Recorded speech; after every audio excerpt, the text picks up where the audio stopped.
I'm joined now by Ramzy Baroud, a senior research fellow at the Center for Islam and Global Affairs at Istanbul Zaim University. Thank you so much for joining us here on TRT World. All eyes obviously on what's happening in Cairo at the moment with these truce talks.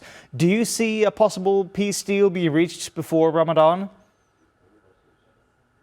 Well, we are hoping that this would be the case, but Israel has made it very clear that there is a price that they want to exact in order for them to remedy the starvation and the acute famine that they have caused in Gaza. Because they want to leave this negotiations with any version of a victory that they can promote amongst their people. Of course, they can't fight the actual fight on the ground. They are not able to subdue the resistance. So the target, in fact, the target has always been the Palestinian people on the ground. And that's the starvation, the displacement of the vast majority of Gaza and all of that. We have been talking about a war between the resistance and the Israeli army. But in actuality, the main target of that war from the first day has been the Palestinian people. So this is what Israel is taking with it to Cairo, although they don't have an actual negotiations team in Cairo, but they are in a way still seeing Palestinians in Gaza, everywhere in Gaza, to be the main card, the main winning card that they have to twist the arm, if you will, of the Palestinian resistance.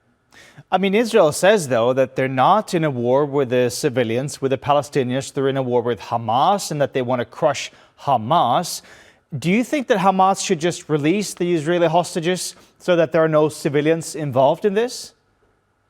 Well, let's imagine this scenario where Palestinians release all the Israeli hostages, including the military captives, of course. And then what? Then Israel, which already has made it very clear that they have every intention to keep what they call the security control, meaning reoccupy the Gaza Strip. They are talking openly about pushing Palestinians out to the Sinai Desert and a lot more. So if indeed the captives are being released with no price, including an Israeli withdrawal from the Gaza Strip and bringing aid and temporary housing into Gaza, the situation is going to actually get a lot worse. Some of us are thinking maybe just give them few weeks of a break, and then maybe the war would resume and will resume if Palestinians do not exact something of tangible from Israel. But then what? Go back to starvation, go back to war, go back to mass killings. It doesn't work that way. I mean, you're asking, then what? That's also a question that I want to put to you. I mean, you've written books about this conflict. What's it going to take to reach that final peace where we don't have these kind of conflicts anymore? That's a good question, the final peace. You see, this whole thing has started because of the search of that final peace. We have reached some sort of an understanding that Palestine is a subject that doesn't matter anymore. Arabs are normalizing, the world is looking beyond the Palestinians. They are calling about economic peace, which is, by the way, Netanyahu's theory for years and years. He's been talking about this economic peace, meaning permanent occupation. Palestinians work for us as cheap laborers, and everybody is happy. October 7 happened to end this.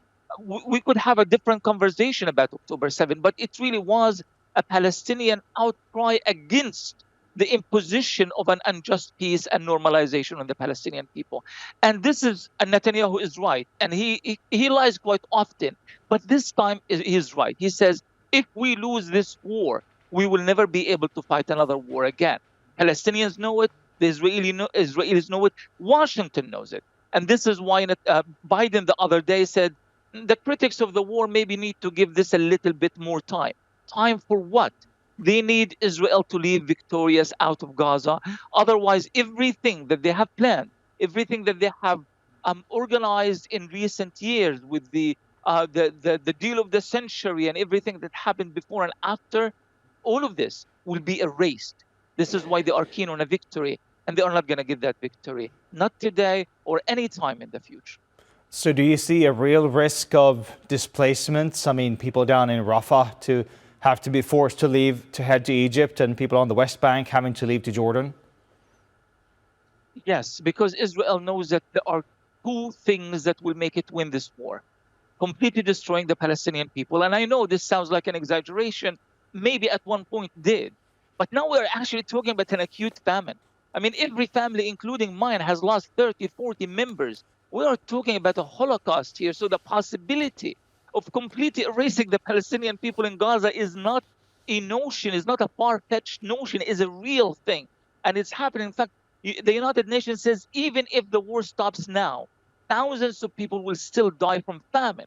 Because you don't just click, it's not a button you turn off and on to stop a famine, but also the possibility of displacing millions of Palestinians. That's still a real possibility. And Israel knows it's either you finish off Palestinians or you push them out to Sinai. That's the only way that Israel can win this coveted victory over the Palestinian people.